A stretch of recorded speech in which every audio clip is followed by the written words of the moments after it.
seated.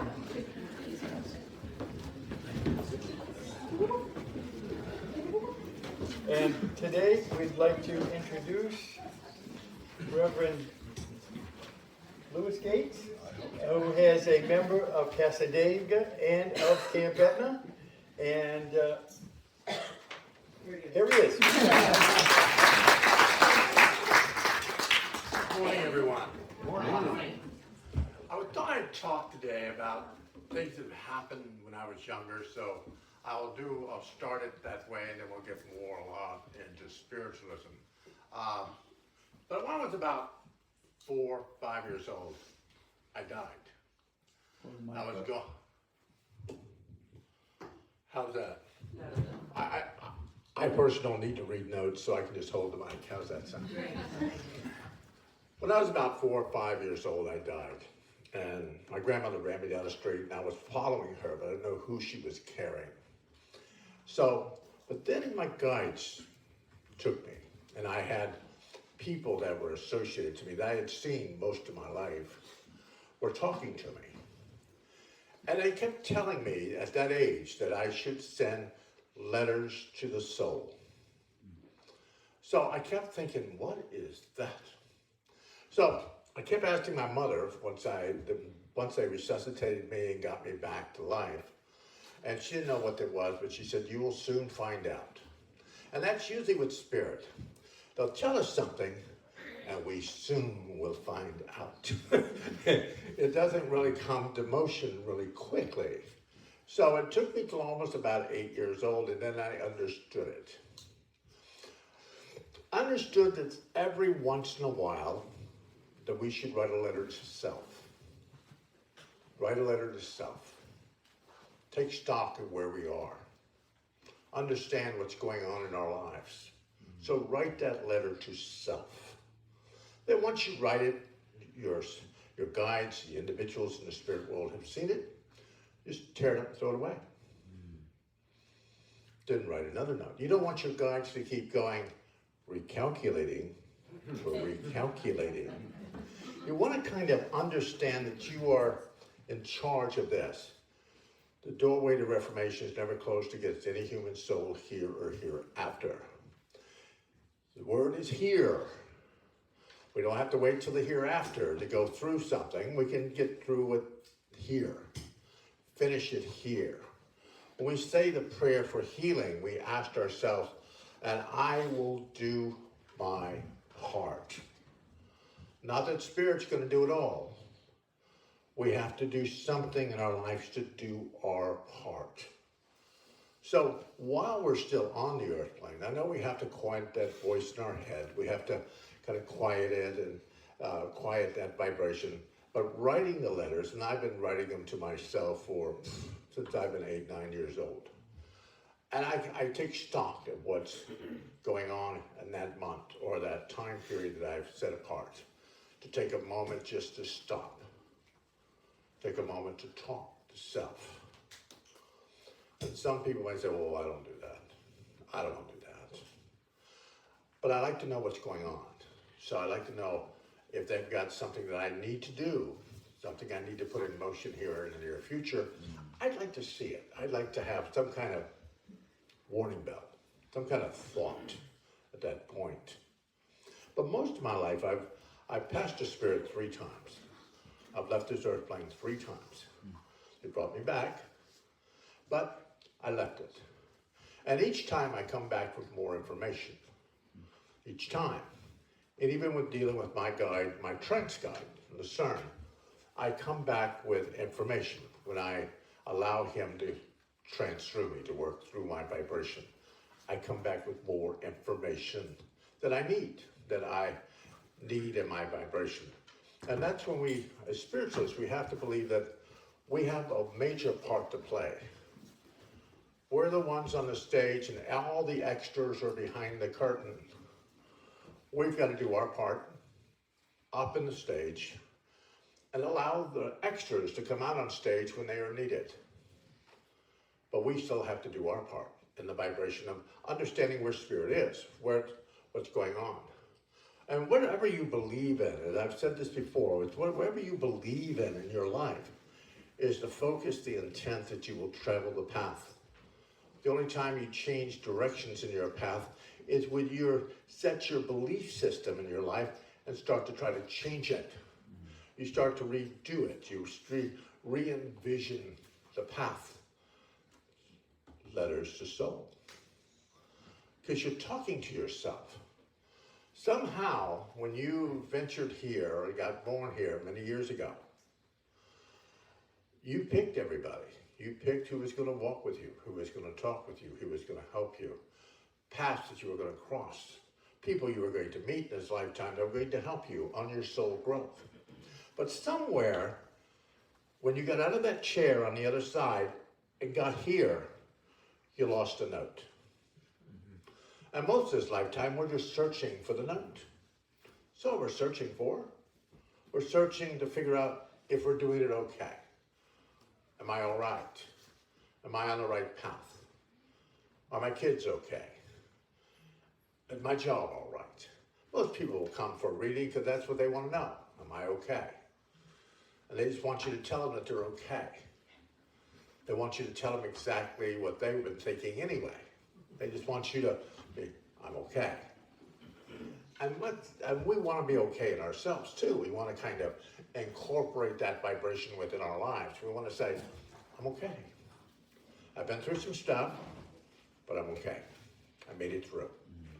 And a lot of us have gone through stuff in our lives, whether it's been illness, whether it's been different things have happened in our lives. We have to go through it. But how we go through it, how we venture the journey through it, is what helps us. What encourages our soul growth, what encourages our knowledge in our lives. We're placed places where we learn something. We have that understanding of where it is. So that's what we do. In our lives, we try to find our true passion. What is your passion in your life?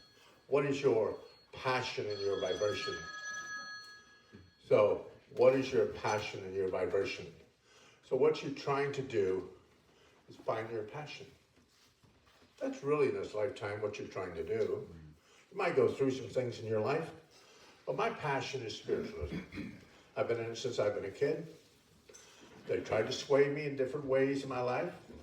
I was supposed to be an evangelist. I was supposed to be other things. I was supposed to be the first Catholic priest in the family. I was supposed to do all that stuff, but I never quite got there.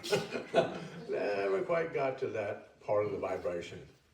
I did go to Chattanooga. I did go to Temple University for a little bit, but I didn't quite feel that that was my journey. It was my journey to do that.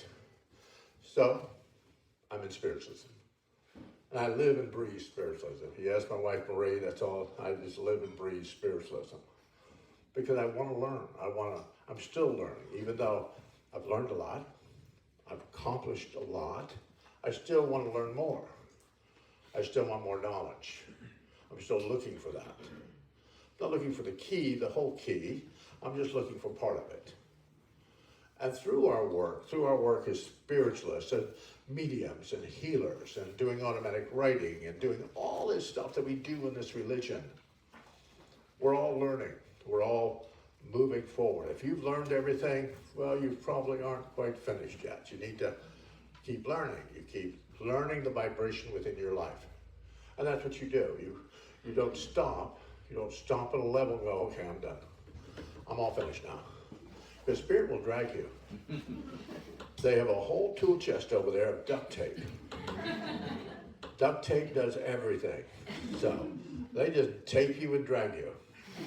You never want to be dragged. You never want to be pulled towards something. I tell a story when years ago my guide keeps telling me and my wife, you're going to move. I said, no, I like my house. You leave it alone. I like it. I'm not moving anywhere. House catches fire. Burns to the ground. We're sitting outside with the firemen, and I could hear my guide going, "Gonna move now, aren't you?" so I learned to listen to them, because if I don't, they go, "Okay, we've told you, you've got to go do this." And some of us end up somewhere in a spiritualist church, or we end up somewhere and we go, "I don't know how we got here. I don't know how I got here, but I like it here. I'm going to stay here. I like this." And I feel in our lives we have to kind of listen to ourselves. That's taking that stock in our lives, taking that stock. Because once you write down something on a piece of paper, if you've been in this religion long enough, you know that spirit overshadows you. They pull up close to you. So they're watching what you're doing. They're watching this. And if you do kind of just write and do that, you're probably doing a little bit of automatic writing. They're probably trying to help you to writing the letter to self. So you write it, you sign it, then you just throw it away. Because by throwing it away, I want them to go get it today. Let's go fix this today. Could you look at this? Could you at least understand what I'm trying to say? And allow your guides to help you. Or your higher self, or whatever you believe in. Let them help you. Because that is what they got sent with you. Go into your private place and be with God. That's in Matthew. Go into your private place. You don't have to announce it to everyone. You don't have to tell the whole world, this is what I am doing. Go into your private place and be with God. And that's what we need to do every once in a while in this religion, because we have so much. Boy, we try to eat all of this New Age and psychic and all of this stuff. We'd be a bunch of crazy spiritualists. Because we'd be like, because there's so much. But you're not supposed to take it all. You're not supposed to take all of it. You're supposed to take what fits you. What fits you on your journey. You're not going to pick up a bunch of stuff to carry up the mountain that doesn't belong to you. Why? A story years ago, I was 19, 20 years old. I was in the Himalayas, I was in Tibet. And every 9 miles, there would be a fruit stand. I counted it. About every 9 miles, you stop. You get water, you get fruit, you get what you need to venture further up into the Himalayas. So I figured out that about every 9 years, we have to kind of get supplies for ourselves. We have to resupply our vibration, life cycles in our lives, moving in that direction. I learned that from my guides, that I have to replenish every once in a while. You're running low on supplies. Replenish. If you feel like you're down and you're not feeling well, situations in your life, replenish. Stop and get something. Enjoy your journey. We're not supposed to be miserable on this earth plane. Not supposed to be that at all. We're not supposed to be sick. We're not supposed to be ill. We're not supposed to be miserable. You need to take stock if that is what's going on in your life. If you've attracted people in your life, a couple eggs short of a dozen, bless your heart. You're just saving the rest of us. Because you need to kind of figure out who's in your life for you. And are you in their life for them? Or is it ego that you're there? Are you there for you? For you to help them and for them to encourage you? Is there where you are? Most of the camps I've been to when I was a kid, I traveled with my mom. So I kind of understood spiritualism. I was with the tent meetings. We'd go traveling in, people would be setting up their tents. We'd have camp meeting. We'd all be heading to tents and stuff to do our stuff. But then I would follow my father.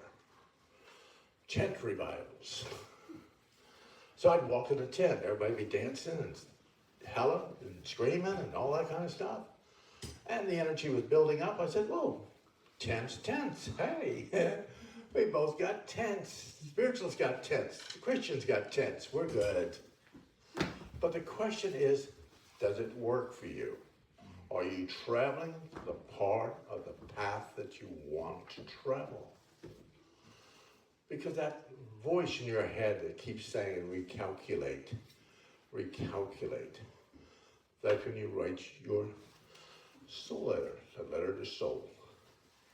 Explain to them what you're looking for. Ask for your perfect health and the reason why not. Maybe you have to go through something in your life to affect others. Maybe you have to go through it just to affect it, not to take it on for the rest of your life, but maybe to affect that moment on your path. So we have to ask that questions as spiritualists. We read all of these things, the principles, we read the healing prayer, we do all of this. But then when we leave here, it's just still rambling around in our heads. Or have we left it at the door? That's what we have to ask ourselves. Are we still living the spiritualist life? Are we still trying to help, trying to encourage? Most of us should sell t-shirts for Camp Etna that says, I was only trying to help. Camp Etna. Oh my God. So, that should be your t-shirt. The lemon, the top, that was only trying to help. Because that's all we try to do in our lives, is we try to encourage, we try to bless people on their journey, we try to help, we try to encourage. But we don't try to lead them, because we take away their free will and choice of where they're going, or what they're going to accomplish in their life. I can't lead you down the path. I can help you see the signs on the path, but I can't lead you. And that's what we have to believe. We can't lead ourselves down the path. We have to experience the path.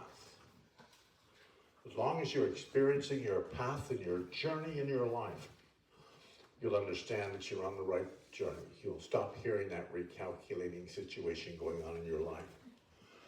And maybe spiritualism situations in life aren't quite your thing. Then find your thing.